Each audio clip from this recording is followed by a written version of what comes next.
Mereka sudah membuat perkiraan segala macam loh. Bahkan dulu waktu saya ke Hawaii, mereka memaparkan tahun 2025 Jakarta tenggelam. Bagaimana itu? Nah, gimana itu? Nah, dia bilang paling cepat 2025, paling lambat 2030 Jakarta tenggelam. Yang paling saya khawatirkan tsunami yang di Cilegon. Kalau Cilegon itu terjadi gelombang tsunami dari utara ya, bukan dari selatan, oh habis Jakarta. Karena bahan kimia semua itu sepanjang pantai Cilegon itu. Saya sudah pernah bikin analisa kemungkinan terjadi krisis atau kontingensi jika anak gunung Krakatau itu meletus. Diikuti oleh tsunami. Kejadian seperti itu kan pernah berapa ratus tahun yang lalu. Bisa berulang nggak? Bisa terjadi. Nah ini semua kemungkinan itu harus kita waspadai. Orang yang mau membangun. Nah saya lihat di Ahok. Nah untuk militernya saya lihat di Dudung. Mungkin bisa dikolaborasi mereka dua.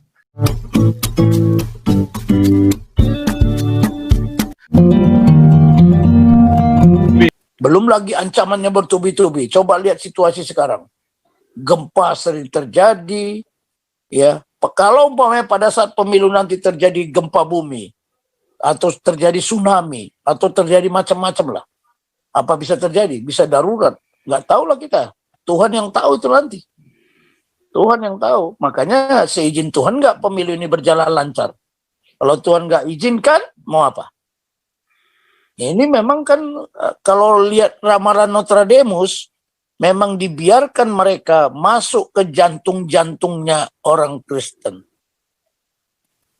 Eropa kemana-mana menggurita. Itu saya buku itu hilang. Kalau buku itu nggak hilang, akan saya saya buka di situ. Bagaimana mereka ini kilapa ini menggurita sampai ke jantung-jantungnya orang Kristen. Nah, bagaimana memutus guritanya? Tapi Tuhan yang mencampur tangan. Gak usah heran, banyak gereja berubah jadi masjid, ya kan? Tapi Tuhan di dalam Notre Dame itu ya, analisa dia lah. Kalau kita bilang ramalan nanti salah lagi. Analisa dia bahwa nanti dibalikkan Tuhan semuanya. Jadi gurita itu diputus semua nanti. Lihat aja nanti. Ya kita tunggu aja. Saya pernah baca itu buku. Tapi buku saya itu diambil orang waktu di kantor itu. Sayang banget itu hilang itu.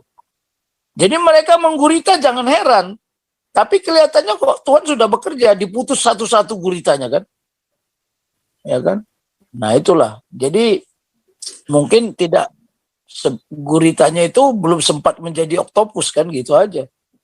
Inilah yang harus kita hadapi. Memang kita harus hati-hati. Kita harus siap-siap. Belum lagi nanti kalau terjadi tsunami. Yang paling saya khawatirkan tsunami yang di Cilegon. Kalau Cilegon itu terjadi gelombang tsunami dari utara ya, bukan dari selatan, oh habis Jakarta. Karena bahan kimia semua itu sepanjang pantai Cilegon itu. Saya sudah pernah bikin analisa kemungkinan terjadi krisis atau kontingensi jika anak gunung Krakatau itu meletus. Diikuti oleh tsunami. Kejadian seperti itu kan pernah berapa ratus tahun yang lalu. Bisa berulang nggak? Bisa terjadi. Nah ini semua kemungkinan itu harus kita waspadai. Kalau tidak ya bingunglah kita. Nimbrung ya kan, Pak Tobing. Kita jadi korban, bukan jadi pemenang. Makanya bagaimana kita tidak jadi korban? We are not the victim, but we are the winner. How? How-nya ini yang paling berat. Memang berat. Nah, belum lagi campur tangan luar kan. Coba kalau terjadi keadaan darurat, pasti PBB turun, Amerika turun, kan begitu. Sama dengan dulu kan Jimmy Carter sampai datang ke Indonesia. Ya kan, dulu diutus dari Amerika. Kadang-kadang waktu pemilu pertama dulu kan, yang setelah reformasi, mereka datang kan. Ya. Ini belum lagi nanti, kalau saya belum bisa kontak sama teman-teman saya yang ada di Hawaii ya. Mereka sudah membuat perkiraan segala macam loh. Bahkan dulu waktu saya ke Hawaii, mereka memaparkan tahun 2025 Jakarta tenggelam. Bagaimana itu? Nah, Ya. gimana itu? Nah, dia bilang paling cepat 2025, paling lambat 2030 Jakarta tenggelam. Itu sudah ada kajian mereka, sudah dikaji. Saya dipaparkan, kaget saya. Cuman waktu itu saya minta nggak dikasih bahannya. Ahok udah benar waktu itu, dia mau bikin tembok sekeliling apa itu kan, udah betul. Dia datangkan dari Belanda, itu udah betul itu. Iya. Tapi sudah terputus lagi. Anies ini mana ngerti. Dia Iya. bikin lagi galian lubang-lubang sumur, malah jadi sarang nyamuk. Izin Pak Tobing. Ya. Ini kemungkinan dari yang tidak mungkin ini kan. Nah, tadi ada beberapa poin yang saya tangkap Pak Tobing bilang masalah kompeten. Kemudian sebut nama Ahok. Ahok ini paling kompeten Pak, cuman dia korban politik. Nah, kita harus perjuangkan Ahok secara politik juga Pak. Nah, kalau lihat ini perpaduan antara sipil dan militer, mungkin Pak Dudung dan Ahok yang kita dari yang tidak mungkin menjadi mungkin yang kita harus perjuangkan.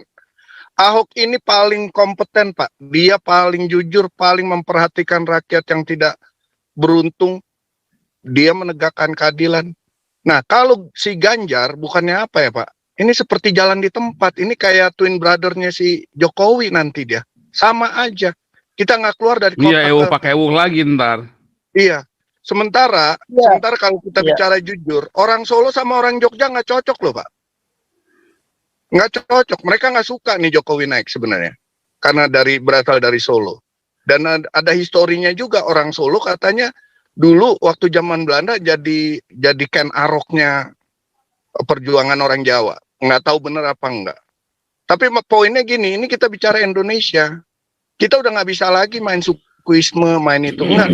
Udahlah, sesuatu yang nggak mungkin kita mungkinkan gimana? Selama dia kompeten, selama dia benar-benar orang yang mau membangun. Nah, saya lihat di Ahok. Nah, untuk militernya saya lihat di Dudung. Mungkin bisa dikolaborasi mereka dua. Kalau Ganjar, waduh, sorry deh. Bukannya apa, ini kan ini juga belum menjadi kandidat resmi dari partai. Ini kan masih gerakan akar rumput yang dia gembor-gemborkan seakan dia bakal dipilih. Belum tentu. Ya kan? Dan Bu Mega sendiri kemarin di pidato politik waktu ulang tahun ke-49 PDIP, satu-satunya nama yang di luar menteri yang disebut sebagai sahabat yaitu Ahok. Jadi kita tangkap juga signal Ahok ini perlu didukung. Masalah dia kejatuhan waktu kemarin karena pergolakan politik dari khilafah, kita harus lawan. Enggak, ini Ahok orang bener. Terlepas dia bukan beragama Muslim atau bukan mayoritas, dia double minority. Bukan itu, kita lihat kompetennya yang Pak Tobing bilang. Ini yang harus kita perjuangkan.